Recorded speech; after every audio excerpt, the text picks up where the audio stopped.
Welcome back to the channel, folks. If this is your first time here, I'm Terrence Bichel. And I'm Constance Simone.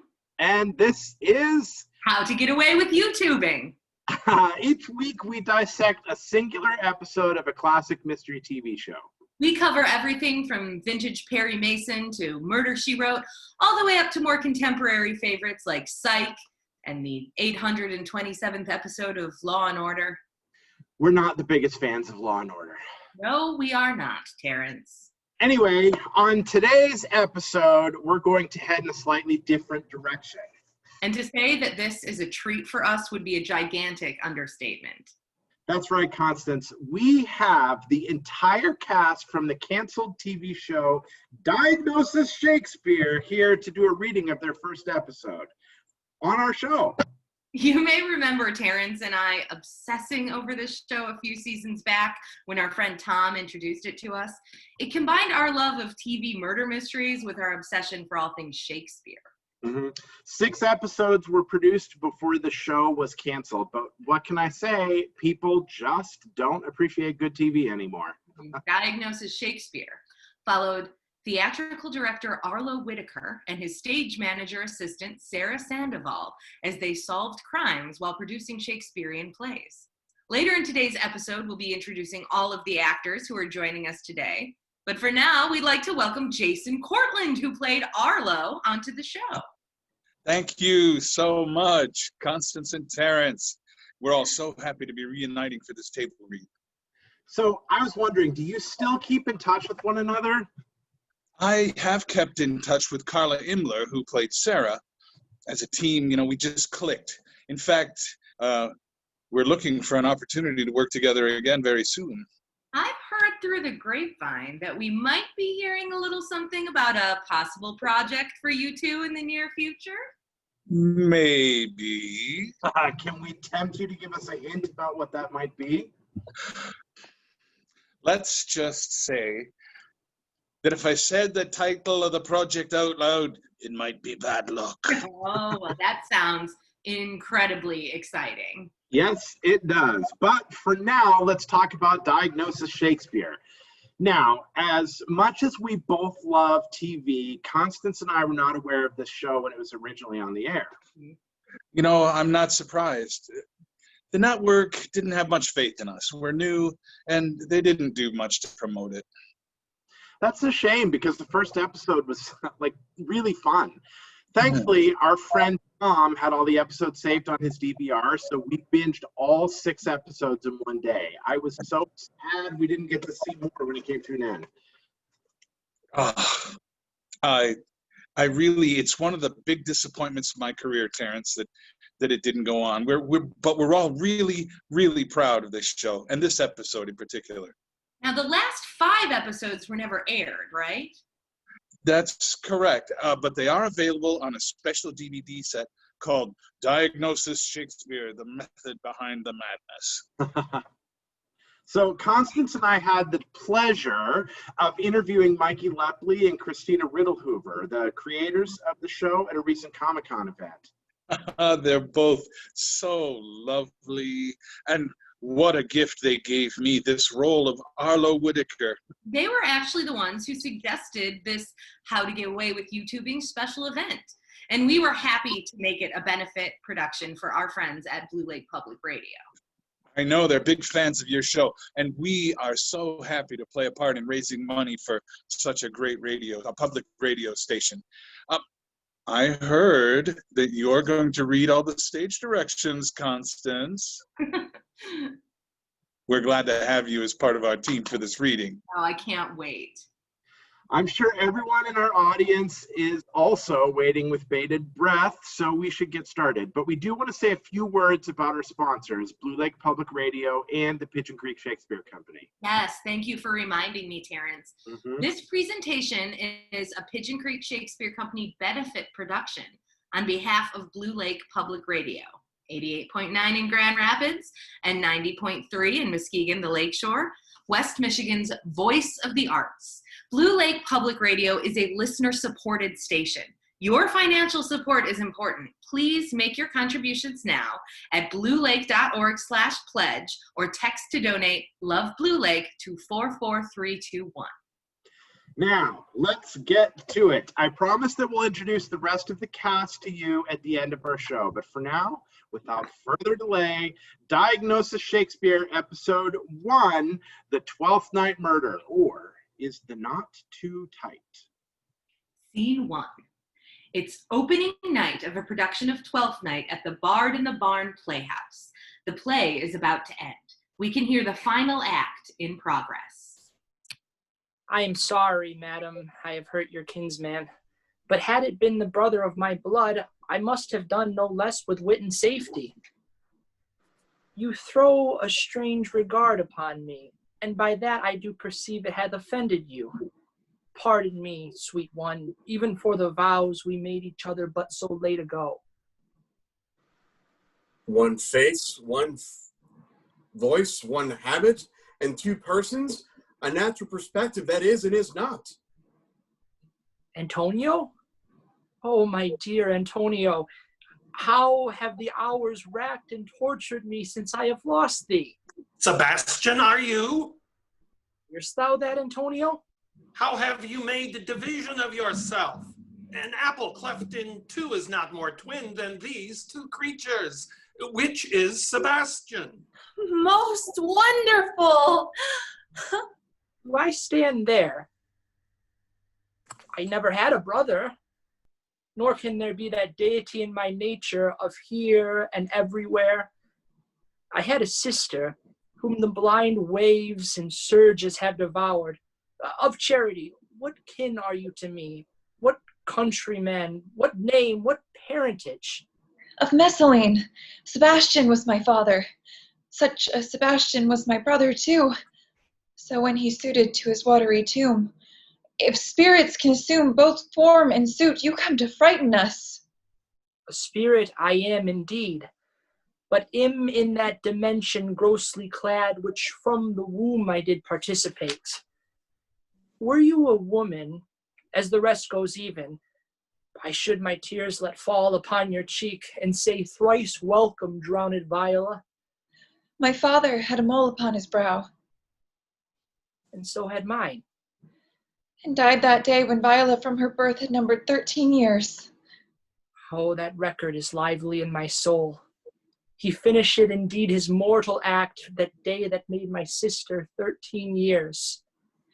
If nothing lets to make us happy both, but this my masculine usurped attire, do not embrace me till each circumstance of place, time, fortune do cohere and jump that I am Viola. Which to confirm, I'll bring you to a captain in this town, where lie my maiden weeds, by whose gentle help I was preserved to serve this noble count.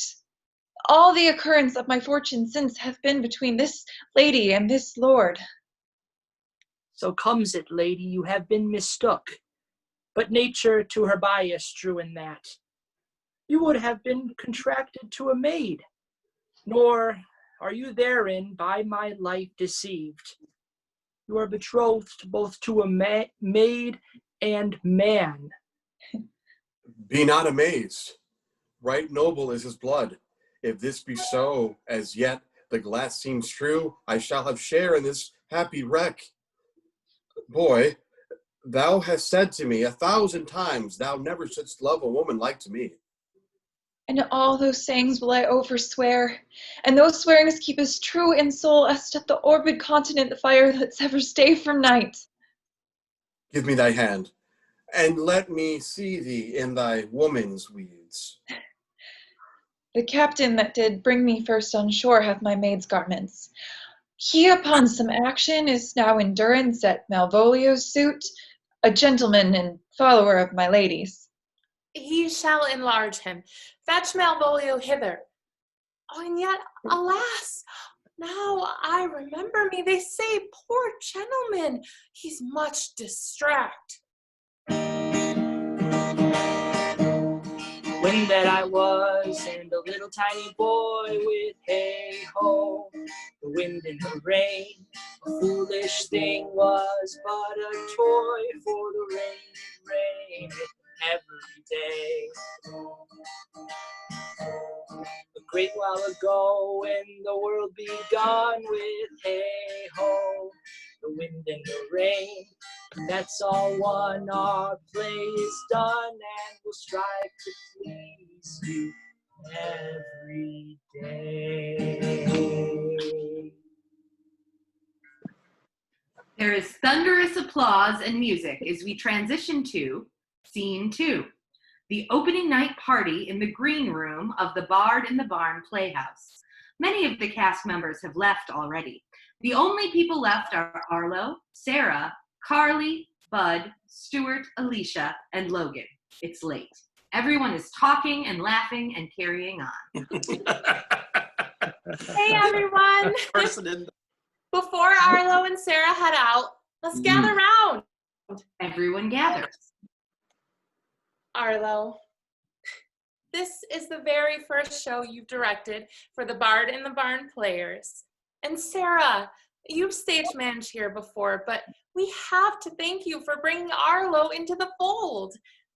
We have a small gift to give each of you to show our appreciation. Oh, Arlo and Sarah open their gift. Cheers and ad-libs in agreement. it's I who should be thanking you all. How lovely! When did you take this cast photo? It looks great. It's a tradition here.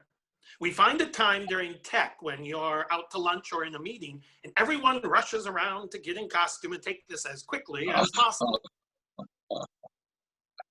It's going on my mantle as soon as I get home. You know, I've been wanting to direct Twelfth Night for ages, and just haven't had the opportunity before now. I couldn't be happier that my first experience working on the show was with all of you. I assume you'll be coming back next season, Arlo? We're doing Hamlet. Ooh, I'll have to give that some thought, Stuart. That's a very tempting offer. For now, I want to bask in the glow of this experience for just a few moments longer. Now, I know a bunch of folks had to go home already, but I have a few paper plate awards to pass out. Sarah, I trust you'll hand out the remaining ones at tomorrow night's performance. Of course, Arlo. Where's Dean McDaniel? Dean? I haven't seen him since the curtain came down. He never comes to these parties. At least he hasn't since he became the managing director. He always spends opening night finishing up the production accounting. He doesn't like parties. Okay, then. Here we go. To Carly Gillitson, I bestow the Heart of Gold Award. Yeah. Oh, good choice.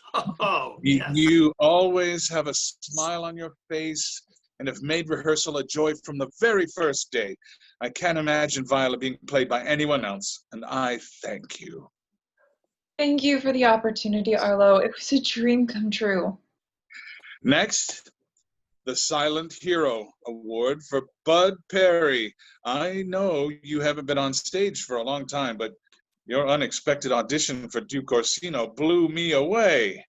I've never regretted giving you that part. Plus, you pulled double duty creating all of our sound designs as well. Bravo. Yeah. Hey, Bud! Good job. It was definitely fun to be back on stage, Arlo. Thank you. Stuart Rice. Now, what can I say? To you, I give the Humble Leader Award. As artistic director, you kindly took Sarah's advice and hired me to direct this play. And then you decided to join us and tread the boards yourself as our wonderful Antonio. It was truly my pleasure. Just keep me in mind for Claudius. To Logan, I give the Celebrity Chef Award. Not only were you a fantastic Sebastian, but you kept us alive with your wonderfully decadent homemade brownies, a treat fit for the gods. I thank you, and my stomach thanks you. I can get you the recipes if you'd like. I'm not much of a cook. But now I know where you live, so expect me to show up at your door sometime in the very near future. And finally, I give the Budding Star Award to our Olivia, Alicia Mullins. You have a true gift, and this theater company is lucky to have you. Oh, I thank you, Arlo. And incidentally, I agree. Of course you do. Now then, it's been a very long week, and my bed is calling to me. I don't know when I'll return, but I will be back at some point. So enjoy your run. You are all spectacular, and you should have a lot of fun. Sarah, you are now officially in charge. I thank you kindly. And as I have to be back here tomorrow, I think I will follow you out. I hope all of the rest of you enjoy the rest of the night responsibly. And I'll see you back here tomorrow at 7. The music starts back up again as Sarah and Arlo walk out, with the music playing softly in the background. Well, dear friend, we've done it again. Congrats to you. And to you too, Arlo. Get some sleep. Your show is in good hands. Yes, it is. You know where to find me if you need me. Good night. Night, Arlo. We hear their car doors close and their respective vehicles drive off in different directions. Scene 3. It is later at night. Arlo is in bed sleeping. His cell phone rings at his bedside until he picks it up. Hello? Arlo, it's Sarah. There's been an accident. What's wrong? Dean McDaniel is dead. What? How? Murdered. He was hit over the head. What? By whom? Carly Gillitson? No. Carly couldn't have done that. I agree, but nevertheless, she's been arrested. They found her crouched over Dean's body, her hands covered in his blood. This makes no sense. She wants to see us. Carly? Yeah, can you get ready now? I guess. Why does she want to see us? She didn't say. They asked if she wanted a lawyer. She said no. She just asked for us. I was her one phone call. She specifically asked me to bring you along. Okay. I can be ready in a few minutes. Great. I'm outside already. Of course you are. I'll be down in 5. Scene 4. We are at the county jail. Detective Joe Yates is sitting at a table waiting for Arlo and Sarah. Carly has not yet arrived. Are you Detective Yates? I am. You must be Arlo Whitaker? Yes. This is Sarah Sandoval, my artistic associate. Why have we been called down here? Your guess is as good as mine. I urged Carly to call a lawyer, but she insisted on you two. And for the life of me, I can't figure out why. Can you tell us what happened? Well, we received a call around 12:30 a.m. that a murder had been committed at the Bard in the Barn Playhouse. We went down to find Carly sitting by the body of Dean McDaniel, her hands covered in blood, a bloody baseball bat at her side. She wouldn't let any of the opening night party stragglers help her, so we found her just as they had. I think she was in shock, but we were able to coax her into the police car, and we brought her down here. Surely she couldn't have committed this crime. It looks like a classic open and shut case. We found her over the body, a text message from Dean to her asking her to meet him in the basement, sent shortly before the crime took place, and a love letter in Dean's pocket from Carly trying to break off a relationship between the two of them. What? Oh, that's not possible. Dean's been in that on-again, off-again thing with Rebecca Rosenthal for ages, and I don't think he's the type to cheat. I'm only telling you what I found. It was addressed to a C. None of the other people in the building have a C as their initial. And just because Dean is in a relationship with Ms. Rosenthal doesn't mean he didn't stray. People have cheated before. I wouldn't spend too much time thinking about that anyway. They're currently off again. Have been for a while. Still, I don't see how Carly could have committed this crime. I agree. She doesn't seem the type to commit such a heinous act. Can I see the letter, Detective? No, I'm sorry, it's evidence. Can you at least tell me what the gist of what it said? I don't see how that could hurt. As I said before, it was addressed to my dearest C. It went on to say that Dean had thought about their previous breakup and he didn't want to lose the relationship. He was ready to make some life changes if it meant they could be together, and would C take some time to reconsider. But it seems pretty obvious that Carly was not interested in rekindling their secret relationship. But there's no reason for a relationship between Dean and Carly to be a secret anyway, even if it did exist, and I don't think it did. You'll have to ask her yourself then. Here she is. Maybe she can shed light on your confusion. Carly is ushered into the room. We can hear the clinking of her handcuffs as they're looped into the interrogation table, and she is seated across from Arlo and Sarah. Detective Yates, could I have a few minutes alone with Sarah and Arlo? I suppose so. I'll be right outside. Joe leaves the room, and the door shuts. Oh, Carly, what have you gotten yourself wrapped up in? I don't know. I wish I could tell you, but it's all so confusing. Thank you both so much for coming down so late. Of course, Carly. But why did you call us? Shouldn't you have called a lawyer? Detective Yates suggested that too. But I don't have the money to hire a lawyer. You know that. I barely have 2 pennies to rub together. I'm always happy to answer your distress call. But I think you need to tell us what you're hoping we can do for you that a lawyer cannot. I don't know. I just freaked out. I'm still so new to town. I don't really know anyone. My parents are too far away to do anything, and they can't hire a lawyer any more than I can. I didn't want to worry them yet. They're bound to find out soon enough. I know, but maybe you can help me before they do.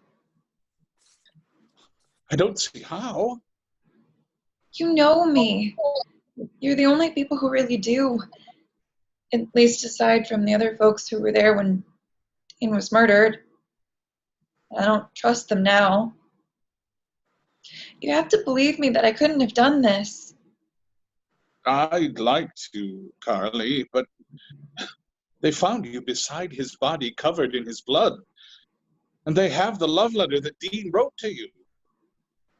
What letter? The letter asking you to get back together with him? That's impossible. I wasn't in a relationship with Dean. Detective Yates said it was addressed to someone named C. And you're the only person who was there that night with the initial C in their name. I don't know what to tell you, but Dean never wrote me a letter. So you're not C? How could I be? I've barely even ever spoken to Dean. He introduced himself to us on the first day of rehearsal. I think I may have only seen him a handful of times since then.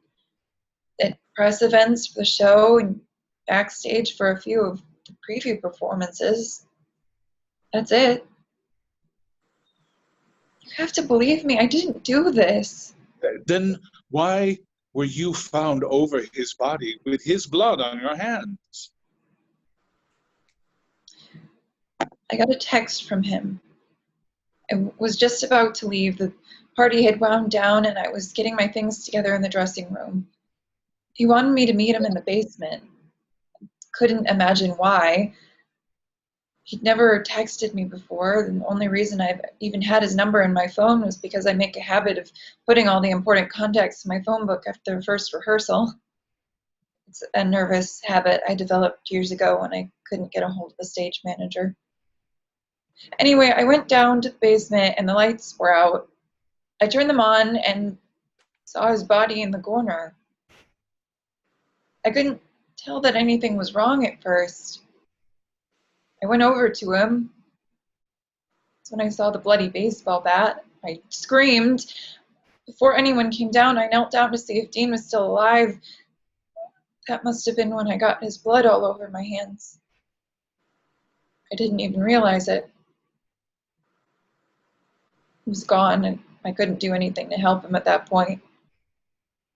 Then the other cast members showed up one by one. They saw what had happened and called the police. I didn't do this, Arlo. You believe me, don't you? I've only known you a few short months, Carly, but in my heart of hearts, I don't think you have the constitution to commit such a terrible act. So what now? Detective Yates has been as kind to me as possible considering the circumstances. But he's not a theater person. Maybe he missed something, a clue, some indication that it wasn't me. You and Sarah know the building and all the people involved. Maybe you'll find something that he overlooked. I'll see what I can do, if he'll let me. But I can't guarantee that he'll want that, or even that he'll be allowed to let me help him. You have to at least ask. If he doesn't agree to let you take a look, then I'm out of luck. Okay, let's see what we can do. Detective Yates, can you come back in, please? The door opens and Joe re-enters the room. Yeah? We've spoken, the three of us, and we are wondering if you'd allow me to help you look into the specifics of this crime. I remain unconvinced that Carly is your murderer. I can't let just anyone step in. Forgive me for interrupting you, Detective Yates, but surely you yourself must have some lingering questions about what happened in the theater tonight. Allow me to throw myself at your feet and implore you to think twice before you sentence this young woman to a life behind bars for something she did not do. If I'm wrong about her, then I'll eat my hat and do everything in my power to see that you get the credit you deserve for solving this dastardly deed as quickly as you have. But just think about the adulations and congratulations that will be lavishly heaped upon you if you bring the true killer to justice. The grateful words, letters, and phone calls received from Miss Gillison's parents, the love from the theater community of this great city. Stop. Okay. You can help. Meet me tomorrow at the theater at 7:30 a.m. 7:30 a.m.? Alas, I have an appointment at 7:30 tomorrow. Can we do 10:45 instead? Oh my. Fine. 10:45. But if you're late, we're done. Joe storms out of the interrogation room. Arlo, what appointment could you possibly have at 7:30 in the morning? Sarah, you know me better than that. I just didn't want to get out of bed that early. He's doing us a favor. Let's not get on his bad side. Thank you so much, Arlo and Sarah. I can't tell you how much I appreciate it. Don't thank us yet. We have to try and figure out what really happened in the basement. But we're going to do our level best. You just keep your head up, Carly. We'll see you soon. Scene 5. Arlo, Joe, and Sarah are back at the theater. I have to be honest. I'm not quite sure what we're here to look for. We have enough evidence to put Carly away for life. But no real motive. The letter isn't evidence enough of a motive? I know it looks incriminating for Carly, but I don't think it means what you think it does. Part of my job as a director is to observe and interpret human behavior. How else could I fully understand the characters in the stories I direct? I've spent a good amount of time with Carly over the last month and a half, and if she's lying, then I'm a fraud because I really don't understand how humans behave. Fine. So then, why are we in the storage room? What are we looking for? I don't imagine you There know. are the rooting through things on a shelf. Yes. I don't imagine you'd know. So you don't have to insult me. I know you're a professional and all, but contrary to popular thought, so am I. I'm so sorry, Detective Yates. I didn't mean that to be offensive. I just meant that you're used to looking for real clues and evidence in a realistic setting. We happen to be surrounded by illusion, the paraphernalia and trappings of theatrical storytelling. These are, of course, all real things, but they are used to tell imaginary tales. To the untrained eye, they're a very odd collection of disparate things. You might not know exactly how to interpret what you see in here. So you think I'm stupid? No! Let me show you. Take a look at this cassette tape recorder. How long has it been since you've seen one of these? I honestly don't know. Years. Right? What do you notice about it? Well, nothing special. I can remember making mixtapes off of the radio with one of these when I was a kid. Me too. What about you, Sarah? Huh, it's got new batteries. Right. And why did you open that battery hatch? Oh, I always do, especially with something this old. The batteries have often leaked acid. You want to be careful with that stuff before you use it on stage. Otherwise, the actors could burn holes in their costumes. Quite right. Oh, I see what you mean. I wouldn't have thought to look for that. You also might notice that the record button has been depressed. Someone has used this recorder quite recently. The batteries are drained by now, though. I never would have thought to look through all that stuff. Everything down here just looks like junk to me. How about this box of handkerchiefs? Notice anything here? We actually did look at those. I saw the bloodied one on top, but we realized pretty quickly that they were all bloody. And they're beside a bin of swords and daggers. Just like you said, they're all theater props. They're not real. They're mostly not real. Look at this one protruding from the hole in the bottom corner. Oh. The coloration of the blood is different. It's slight, but it's definitely different. That's not stage blood on that, Hanky, or at least it's not all stage blood. I've made enough in my day to know what it looks like. Exactly. I'll have my folks test that handkerchief. Good. Now, let's speculate for a moment. What if Carly wasn't the murderer? And what if the murder itself happened elsewhere? Doesn't it seem odd to you that no one heard a scuffle in the basement? Steps to the second floor lead directly to the hallway with all the offices. It seems to me like someone would have heard a murder happening down there. What if it happened elsewhere? For instance, this storage room. And then the murderer cleaned the room with this rag, dragged the body to the main room of the basement for Carly to find. A staged murder scene? That is an interesting theory.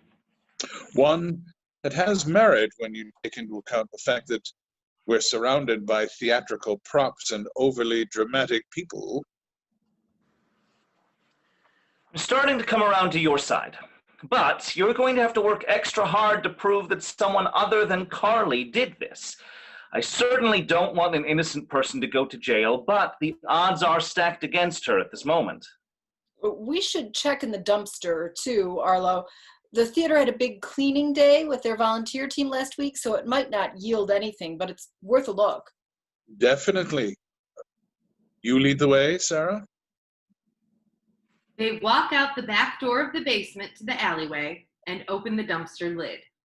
Ugh, I hope we don't find anything out here. It stinks. Nevertheless, this here is quite interesting.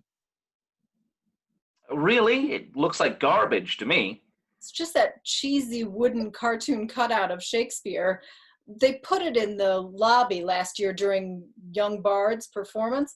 The kids could take pictures with it, but Stuart hated it, so he commissioned a local artist to create a new one. The volunteers must have thrown this old one out. Maybe, but as good luck would have it, it's been placed on top of all the garbage from last week's cleaning day. Maybe it was the last thing to be thrown out by the volunteers, or maybe it was thrown out later by someone else. Do you notice anything else about it? No, it's just a bad cartoon cutout of Shakespeare. I can sense a slight but distinct smell. How? It smells just as bad as all the other old garbage out here. I told Stuart those clam canapes were a bad idea for the opening party. They're just going to rot out here until the sanitation department comes later in the week. Oh, that'll give Pauline something else to complain about. Pauline? She lives in that house right over there. She complains about everything. Well, maybe it's nothing then. Still, don't forget our wooden Shakespeare friend. He may yet prove to be important. It's just junk. But I can have one of my guys take it out if you think we should. No, leave it for now. All right. Well, what else do we need to see around here? I think that's it for now. Oh, okay. So, what next? We need to question the suspects. You mean the other cast members? They're the only other people that were here that night, so they're suspects. I guess I can call them all in, but you need to let me take the lead. Of course. I wouldn't dream of stepping on your toes. Plus, they all know me in a different capacity. They're going to be curious as to why I'm sitting in on these interviews. I'd rather not make them any more nervous than they need to be. Agreed. I'll have my guys call them all in. Be back here tomorrow morning at 8 a.m. sharp. Might I make a suggestion, Detective Yates? Are you going to keep it to yourself if I ask you to? No. Then go ahead. 8 a.m. is a bit early for theater folk, especially actors. You might have more luck if you call them in at noon. Seriously? Seriously. Fine. 12 o'clock noon. Sharp. Wow, folks. The game is certainly afoot, I'll tell you what. How did this show fail again? Right? I wish we didn't have to stop, but we do need to take just a moment again to thank our sponsors, and then we'll get right back to the show. You know, Terrence, I listen to Blue Lake Public Radio a lot. It's become such an important part of my day. I can hear the news when I'm driving to and from the studio, and I honestly didn't know how great classical music was until I started keeping the station on in my office. And you can play it right from your computer. You don't even have to have a radio. I myself became a subscriber about a year ago, and I just renewed my subscription on their website, bluelake.org/pledge. It was super easy, and it only took me a few minutes. And it's worth the time and the money. I appreciate all the jazz programming they play on weeknights and the weekends. Plus, where else are you going to hear all the live concerts from the Blue Lake Fine Arts Camp during the summer? Carla, I hear that you have your own public radio show in your hometown.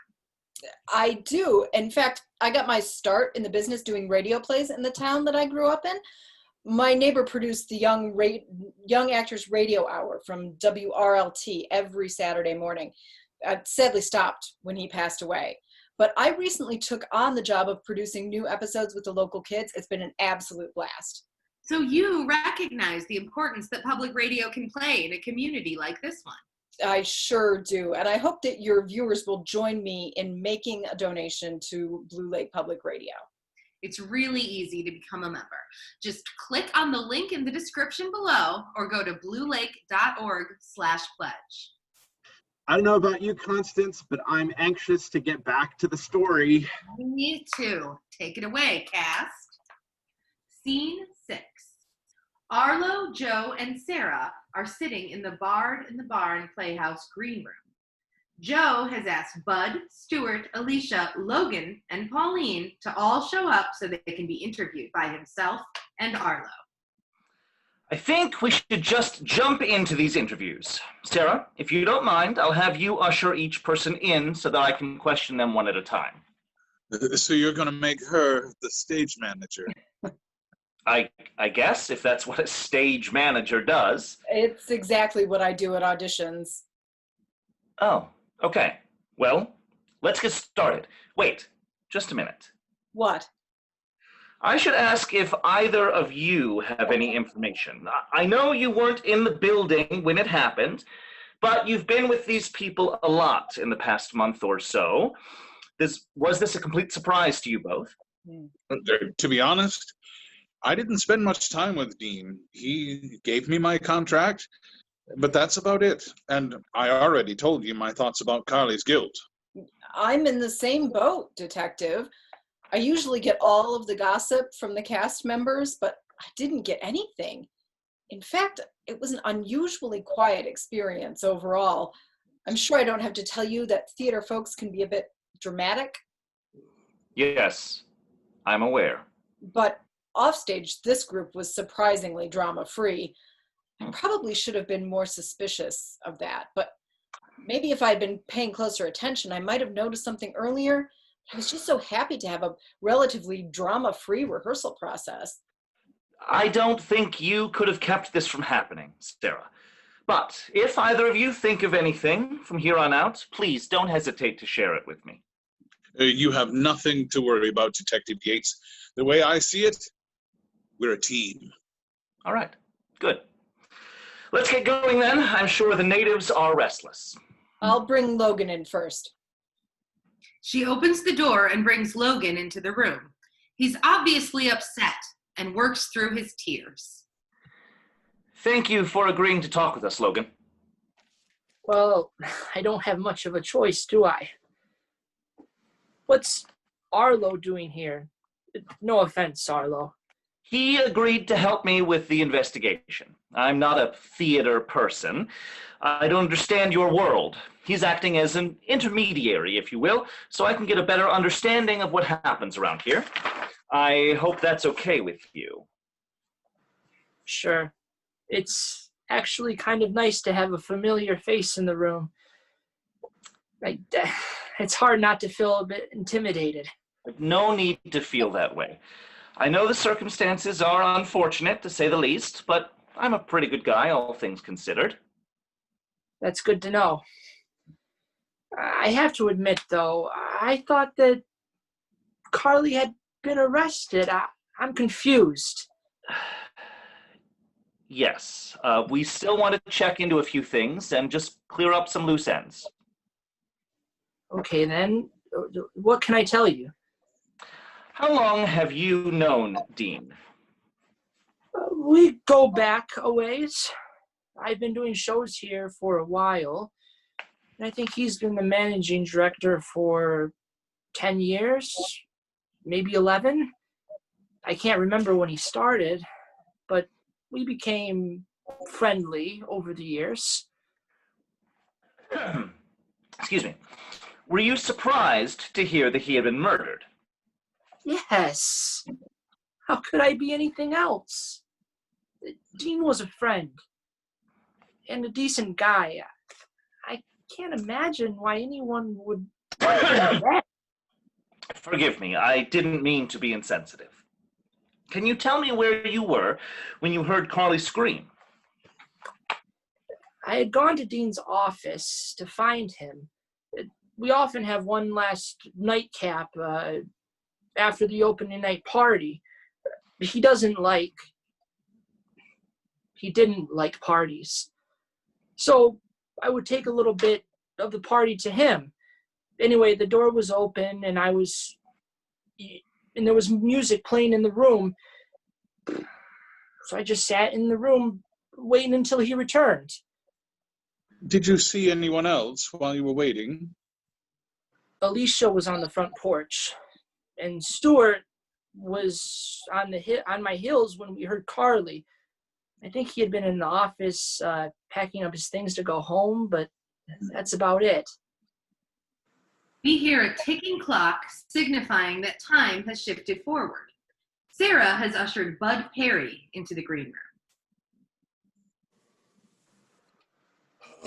What do you want me to tell you that you don't already know? We all saw Carly over Dean's dead body, and that's it. You could have pulled me over, but there she was.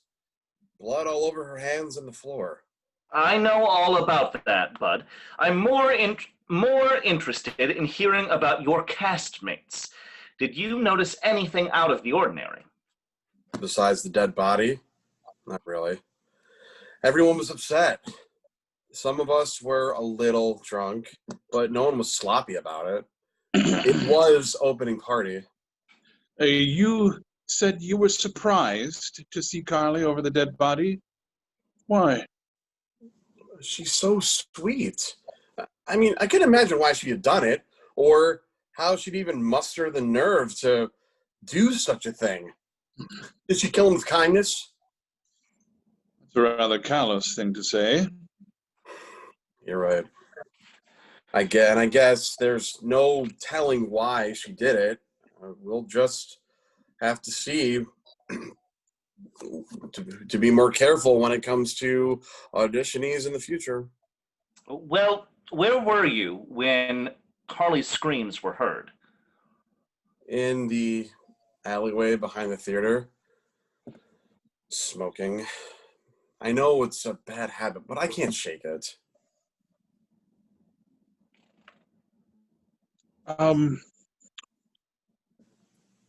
Is there, pardon me, is there any way you can confirm that she saw you? You can talk to Pauline Walker. Was there anyone that saw you on the back porch of the theater? Yeah, you can talk to Pauline Walker. She's our neighbor out in the back. She hates me.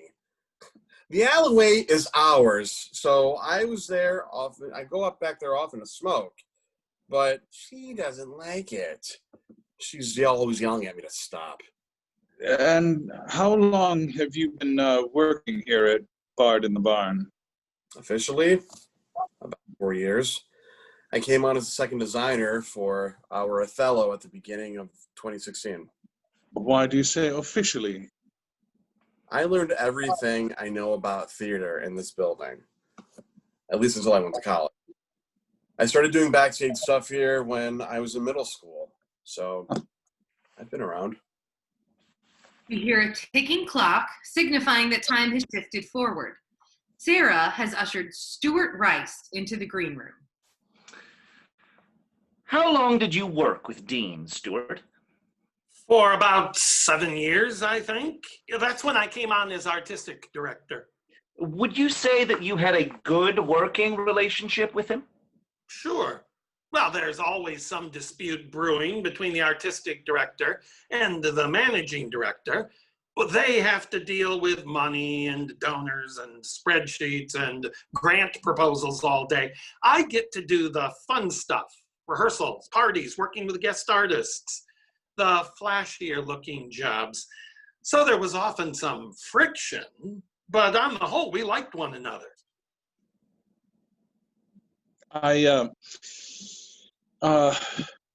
You've been around now long enough to know if anyone else had a grudge towards Dean. I have, but I don't think anyone had. Well, Alicia wasn't his biggest fan. That would be Alicia Mullins? Yes, she was Olivia in this production. She's a bit of a fixture around here. And that's what caused some of their problems. She thought she deserved more money than the other actors. She does have some pretty legit training, but we pay everyone the same, so he wouldn't budge. Do you think she'd kill over something like that? Oh, I sure hope not. But I thought Carly was caught red-handed, literally, And where were you when the murder occurred? in my office. I was answering a few emails and collecting my things to go home. Logan and I almost ran into one another running down the stairs when we heard Carly scream. We hear a ticking clock signifying that time has shifted forward. Sarah has ushered Alicia Mullins into the green room. He said that about me? Is it true, Alicia? Well, yeah, I guess so. But I do deserve more money. I've done every show here for the last few years. Ever since I received my MFA from the American Conservatory Theater. In San Francisco? Anyway, it wasn't a big deal that I asked him for more money. I pestered him about it all the time. It was almost a joke between us. If it was a joke, then why are you being so defensive about it?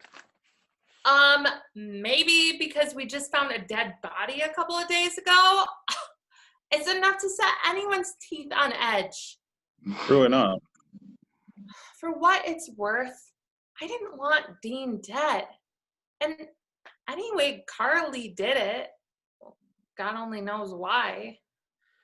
What if Carly didn't do it? Who might have? Logan. You said that rather quickly. He's been pining away for Dean for years. Everyone knows it. I didn't know that. Well, almost everyone knew it.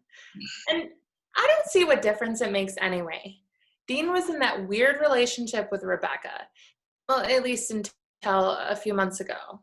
And he likes Logan, but not in that way. So nothing ever came of it. You didn't have to think about your answer for very long. I don't actually think Logan would kill Dean. Or anyone else for that matter. It's just that I saw them fighting the other day. And before you ask, I don't know what it was about. I just stopped in for my date with Bud. I was late, so I went straight into the sound booth to find him. How long have you and Bud been dating? About 2 years. We met during the first show here. It was Measure for Measure. I was Isabella, of course, and he was in the booth. He just fell in love with me after watching me on stage, all those performances. And we started dating a week after the show closed. I was the one who convinced him to audition for this show. He's a good actor, but he hadn't been on stage in years. I coached him with his audition pieces. He is good. He won the part fair and square, and the competition was steep. I think he's gonna propose soon. Seems like bad timing, what with a murder and all. Well, I'm sure he'll wait until all of this is over. I know he can appear a bit cold, but he's not an idiot. How do you know he's about to ask such a monumental question?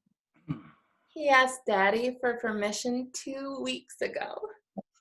Seems like a rather old-fashioned thing to do these days, to ask permission for your hand. You don't seem like the kind of girl who needs permission from anyone for anything. Well, Daddy's rather traditional in a lot of ways. It's why he's been able to run such a successful car dealership here in town. People trust that he does things in a traditional way. They don't feel like they're being swindled. I'm sure that's true. I see signs for his dealership all over the place. And you drive a very nice car, Alicia, if I do say so myself.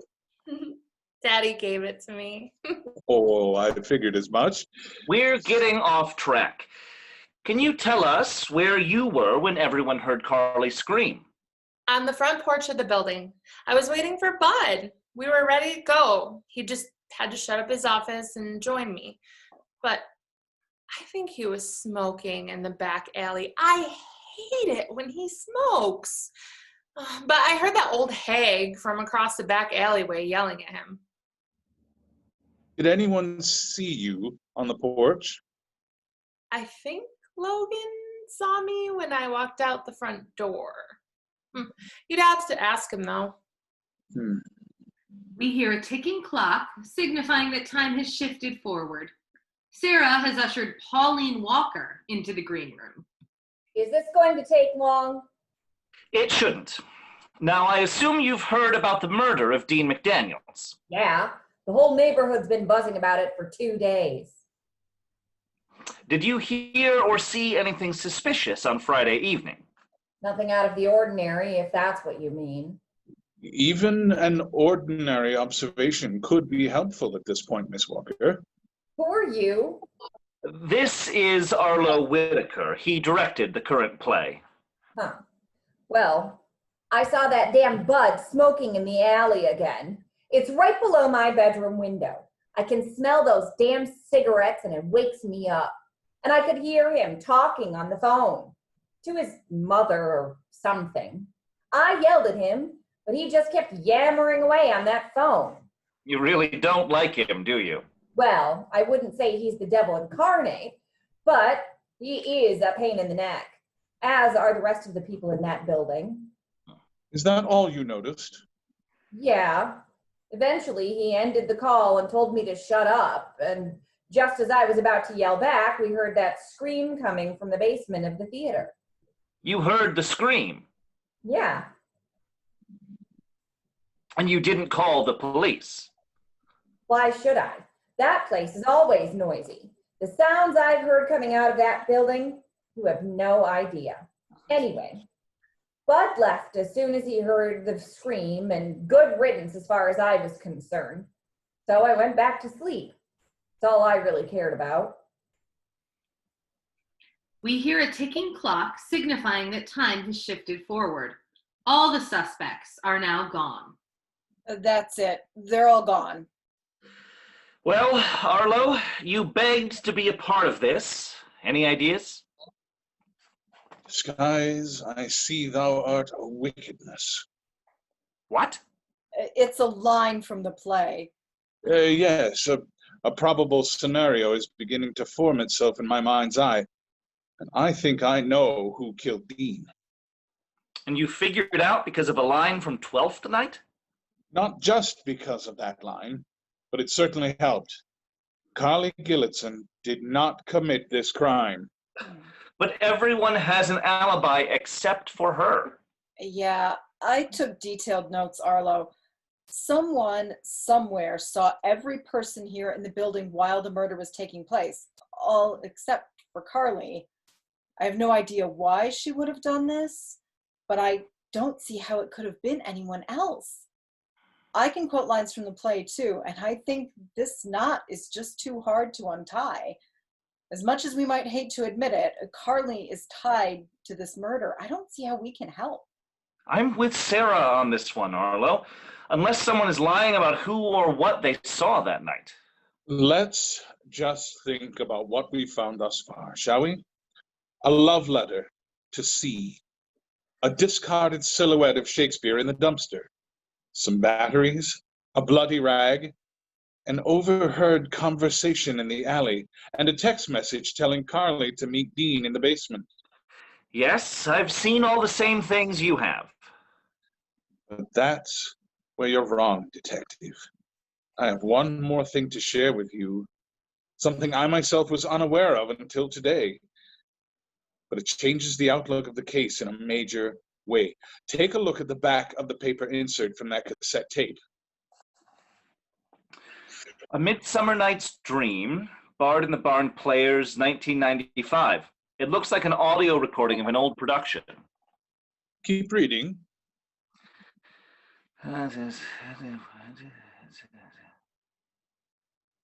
Well, I'll be. Did you see this, Sarah? Oh, no, I did not, but that does change things. I think we should call all the suspects back together, Detective Yates. But before we do that, do you still have Dean's cell phone? Not with me. That's okay. You need to check it for fingerprints. I assume that you'll only find Dean's prints on the home button. However, You may find a second set on the screen itself covering Dean's own. In fact, I hope you do, as it might be the only way to save Carly. Okay, I'll call it in.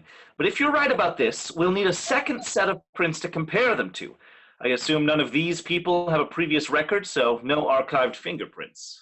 I think I can help you with that as well. Leave it to me. You get your folks to work on the phone prints. While he does that, Sarah, you should call a company meeting. You can tell them that we need to decide what we're going to do about the rest of the run. That should keep them from getting suspicious. All right, I'll call them in for tomorrow night. All right, then. We'll meet back here tomorrow evening and see this to its conclusion. You might want to bring some professional reinforcements, Detective Yates. Scene 7. Back in the green room at the Bard in the Barn Playhouse. Sarah is sitting in front of the room with a clipboard. The actors have assembled. However, it's not the entire cast, only the people who were present for the opening party and Dean's murder. Where is everybody? I thought this was a company meeting. Yeah, I can't stick around all night waiting for the entire cast to show up. Sarah, is the rest of the cast called for this meeting? No, just the people you see here. Pauline Walker enters the room with Joe and Arlo.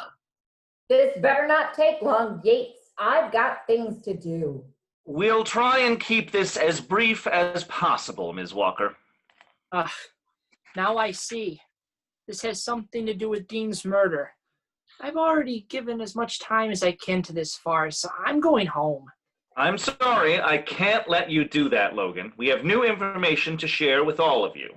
I don't appreciate being brought here under false pretenses. Yes, well, look, this is painful for all of us. Not only have we lost a friend, we've had to put our show on hiatus. I know it's ironic that I'm about to say this, but can't you spare us the theatrics and just tell us what's going on? Yes, but I'm going to give the floor to Arlo. He was an immense help to me during this ordeal, and I'll let him explain to you why you're all here. Thank you, Detective. And I am sorry to drag you all through this, but I think we can maybe get back to some semblance of normalcy if we can clear this all up. Then let's hear it. Detective Yates was kind enough to let me give a second eye to the work that he and his detectives had already finished here in the building. I noticed a few things that passed by him simply because he's unused to the specific peculiarities of a theatrical storage room. I asked Sarah to bring a few props with her for this demonstration. Sarah? Sarah places the items on a table as she lists them. 1, a love letter from Dean to someone named C. 2, a discarded cutout of William Shakespeare. 3, a cassette tape of the 1995 Bard in the Barn Playhouse production of A Midsummer Night's Dream with the accompanying tape recorder. 4, a photo of some bloody rags. And finally, 5, Dean's cell phone. Thank you kindly, Sarah. I must admit I was just as puzzled as you all when I heard that Carly had murdered Dean McDaniel. How could this have happened? It certainly seemed to be an open and shut case, as Detective Yates pointed out. We had a motive in the secretive love letter pleading with someone named C to reunite with Dean. And none of the other people here that night have a name that begins with that initial. Just Carly. Maybe it was a nickname. That was unlikely. This mysterious paramour of Dean's wanted the relationship to remain secretive. They could have just used a pet name. Why use a singular initial? It must refer to part of the actual name of the person to whom the letter had been written. Therefore, it must have been written to Carly. But that still bothered me. If it had been written to her, why would she want to keep a theoretical relationship with Dean a secret? By her own admission, she knows few people in town. She moved here a few short months ago.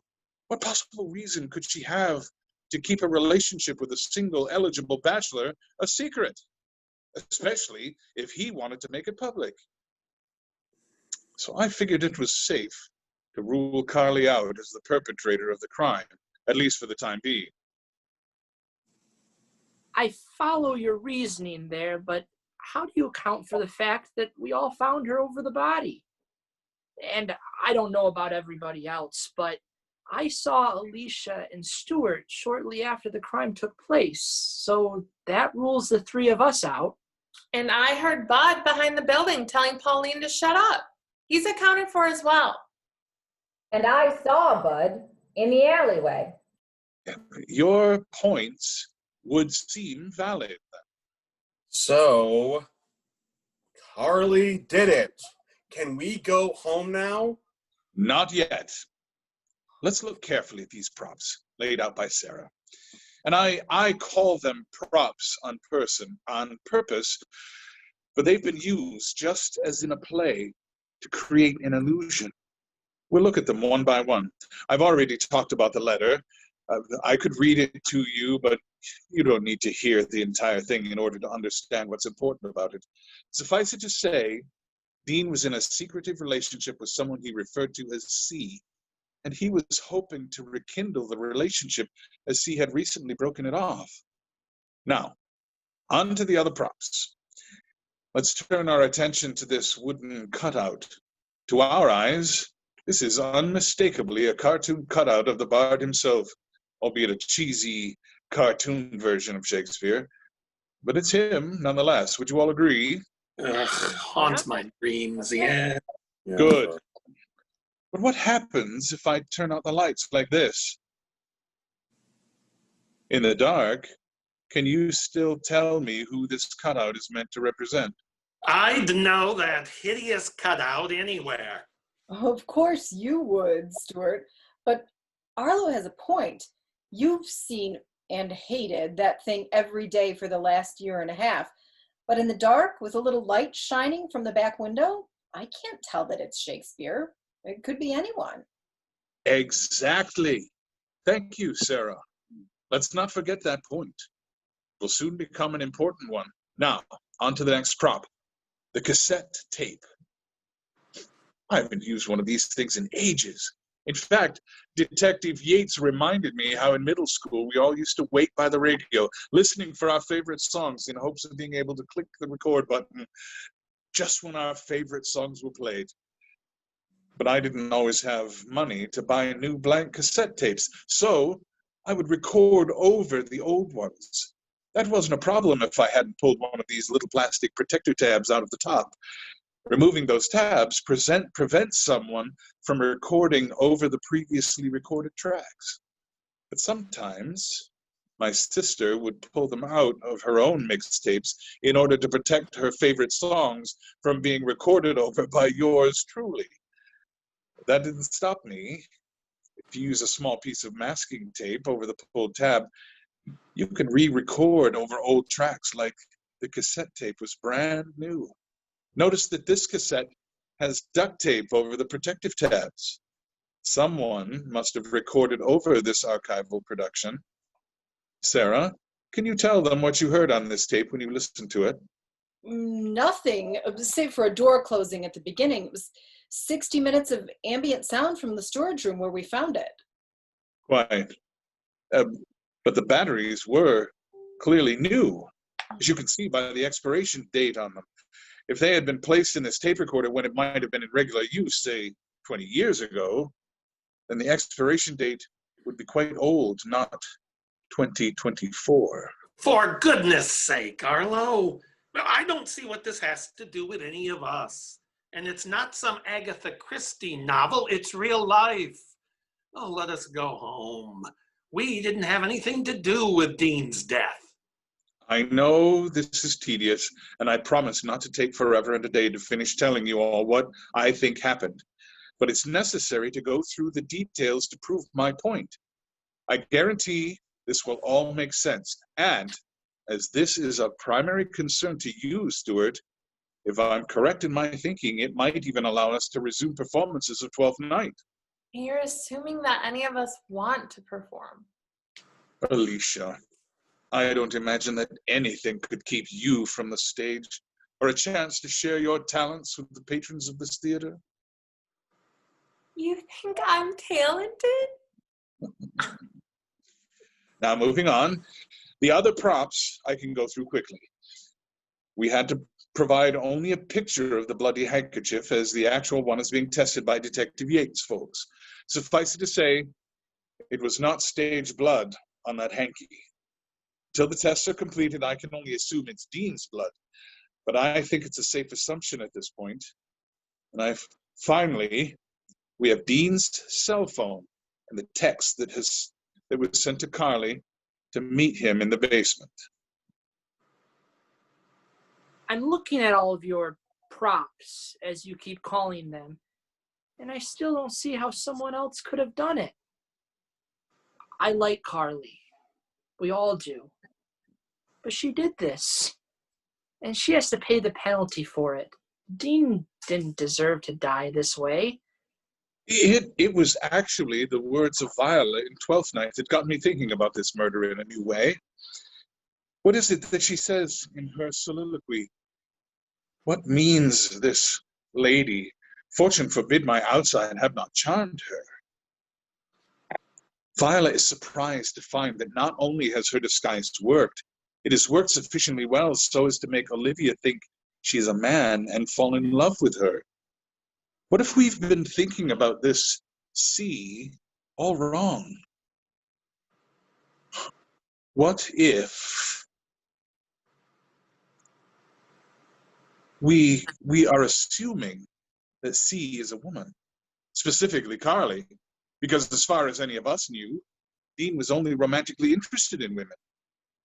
But what if C were a man? Let's assume for a minute that you're right. You still have a problem. None of us have a name that begins with the letter C. Well, that's true.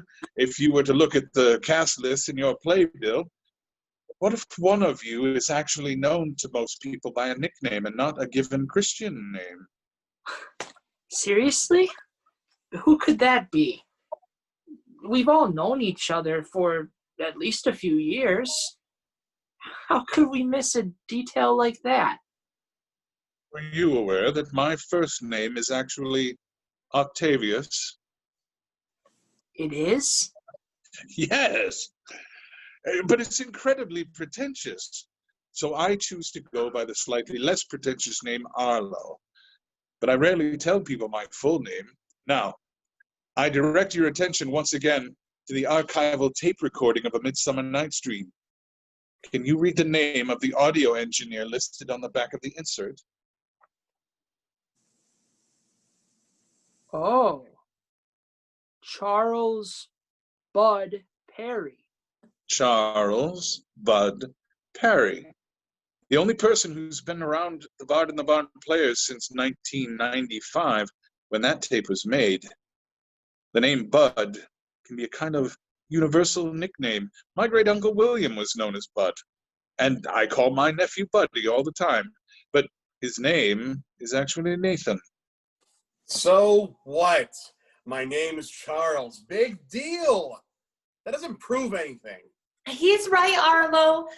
Anyway, he could have done it. I heard him outside in the back. And Bud and I are not on the best of terms, but I still wouldn't lie about something as serious as this. I saw him. I spoke to him. Yeah, but that may have been a foregone conclusion on your part, Miss Walker. You said that you saw a figure, and that you smelled the cigarette smoke, and you heard Bud speaking on his phone. Well, we have a wooden silhouette right here, one that Alicia said could be mistaken for anyone in a dim light. And if you smell the hand on Shakespeare's left side, you'll detect the slightest hint of cigarette smoke. I propose that you were actually looking at and speaking to a silhouette that was holding a lit cigarette, and it was meant to appear to you as Bud Perry. I suppose that could be true, but I heard him. I spoke to him. What if you heard a pre-recorded, one-sided phone conversation between Bud and his, quote, mother, a conversation that was played loudly enough on this tape recorder so as to purposely wake you from your slumber and coax you to your window, thereby creating an alibi for the murderer as he committed this crime. But I didn't hear any conversation like that on the tape when I listened to it. Of course not. That would have been too incriminating if found. Hence, the duct tape over the tabs and the depressed record button. It was left alone in the storage room, recording nothing but the close of the door as its operator left the room and erasing the conversation that could have been recalled by Ms. Walker if heard again. That would explain the silence on the tape. But it doesn't explain Bud telling me to shut up. I have an explanation for that, too. Of course you do. Isn't brevity supposed to be the soul of wit or something? This is taking forever. I assure you, Bud, I am almost done. I don't imagine the crime took all that long to commit. It wouldn't be difficult to set the silhouette, the tape recorder, and the cigarette all up ahead of time. They might have even been placed in the dumpster where no one could notice them. And when it came time to commit the crime, Bud could have pulled them out under cover of darkness, lit the cigarette, and pushed play on the tape recorder so that his pre-recorded conversation would start. Ms. Walker, you yourself said that he ignored you throughout most of the conversation. He wasn't ignoring you. He just wasn't physically present. He was inside texting Dean to meet him in the storage room where he murdered him. Then he dragged the body out into the outer basement, cleaned any trace of the crime in the storage room, used Dean's thumb to open his cell phone and delete the text Bud had sent, and he then texted Carly from Dean's phone, the only other person who had a C as the first initial in her name, to meet Dean in the basement. That gave him a few minutes to go back outside, yell at you to shut up, collect the tape recorder, hide the silhouette in the dumpster, and join everyone else in the basement after Carly screamed. In the chaos of the discovery of Dean's body, it would be easy to return the tape recorder to the storage room. But he wouldn't want the one-sided phone conversation to be discovered.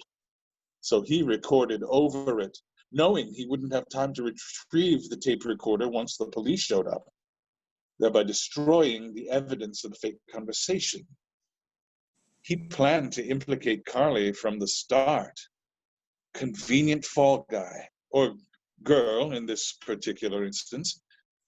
It was a well-thought-out plan, but not one to be executed by the faint-hearted. Wow. That's a really interesting theory, Arlo. But you can't prove any of that.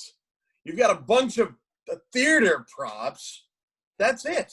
Maybe if you had the recorded phone conversation with that you imagine took place, you'd have something. But it's gone. And anyway, I'm not gay. I wasn't in a secret relationship with Dean. I love Alicia. We were getting married. I asked her father permission just last week. But what if I could prove that you committed this terrible crime? You were able to open Dean's phone with his thumb, but you couldn't tap out a text message to Carly with his fingers. That would take too much time. Nor could you have put gloves on. That would have made it impossible to text.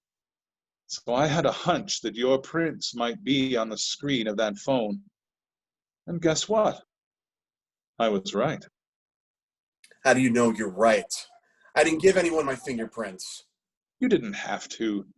We lifted a pair from the booth, your primary domain in this theater, and matched to the ones on Dean's phone. Right there, on top of his own prints. In your haste, you forgot to wipe the phone clean, and no one else could have put their fingerprints on that phone screen, on top of Dean's, but the murderer. That letter was written to you, and you were in a relationship with Dean. Maybe the affection you felt for each other was a surprise to you, but stranger things have happened between people, especially where romance is concerned. When Dean wanted to make your relationship public, it threatened your plans to marry Alicia, the rich daughter of one of the town's most prominent citizens. You couldn't risk losing her fortune. So you killed Dean to keep him silent. To paraphrase Shakespeare, you, Charles Bud Perry, are the man. Is it true? Bud, did you do this? There is a long pause as Bud thinks about what to do. Then he jumps up and rushes at Arlo. You think you know everything, don't you, Arlo? I'll kill you! You laughing son of a bitch! But before he can do anything, Joe blows his whistle and a number of policemen pour into the room. Get him! There's a scuffle as the police subdue Bud. He screams and finds he is caught. Damn you, Arlo! How can you do this, Bud? All of it! Killing Dean? Cheating on me? How long was this going on with Dean? About 6 months. I don't know what happened. It was while I was helping him put together the PowerPoint display for our capital campaign. We were spending a lot of time together alone, and I hadn't really ever taken the time to know him. He was nice, kind, and funny. And he appreciated my work. And with another guy, no less. But it did. I never think that could happen. And it continued to happen. But then he didn't want to be a secret anymore. He thought that I'd leave you for him. But I just couldn't bring myself to do that. And Arlo is only partially right. It wasn't just about the money. I also love you, Alicia. And I didn't want to lose you. I just couldn't tell Dean anymore. I told him I wanted to break things off. He wouldn't listen. He left that letter in my mailbox a few days ago. I gave it back to him. I kept trying to convince him that it was over, but he would just keep shoving it back in my face. And I just wanted to be friends, but he refused to budge an inch. He kept carrying that letter around everywhere, threatening to tell everyone about us. That's when I thought I might be able to use the letter to my advantage and pin the murder on someone else. I didn't mean to hurt you, Carly, but she was a convenient scapegoat. No one knew her. Maybe no one would question that she actually had done it. But I didn't count on Arlo being such a good judge of character or caring enough to want to help. I'm sorry, Alicia. You are the be-all and end-all of my life. I couldn't risk losing you over something as dumb as an affair. I'm just being stupid. I should have told you. Charles Bud Perry, I am placing you under arrest for the murder of Dean McDaniel. You have the right to remain silent. Anything you say can and will be used against you in a court of law. You have the right to an attorney. If you cannot afford an attorney, one will be provided for you. Joe walks Bud out of the room and escorts him to the police car. Now what, Arlo? You destroyed my life. My dear Alicia, if anyone has destroyed your life, it would be Bud Perry. It will take you a while to get over this. That is to be expected. But you are surrounded by your theater family, and we'll be here for you. He's right, Alicia. We're going to have to rely on each other. Dean was our friend, but so was Bud. We can get through this. It will just take time. And what about the show? We had to cancel all last weekend's performances. Are we just done now? What about the rest of the cast? It's not fair to them. I have a suggestion if you'd like to hear it. By all means, Sarah, go ahead. We have a few days before our next performance. Arlo, You could learn Bud's lines before then. You've been studying the script for months, and you know all of the blocking. You created it yourself. What do you say? Would you, Arlo? We'd certainly love to have you on our stage. Well, if you can act half as well as you direct, we'd be lucky to have you join us. I don't know. We'd have to ask Carly. She's been through a lot over the last few days. I don't want to do it without her. I'd wager you could persuade her to come back, Arlo. She owes you. Well, we all owe you. Joe pokes his head back into the room. For what it's worth, Arlo, I agree with Stuart. Just do it. I'll even buy a ticket. What do you say, Arlo? Will you join us on stage? Music transitions us to the last scene of the play. We are in front of an audience. The music ends, and...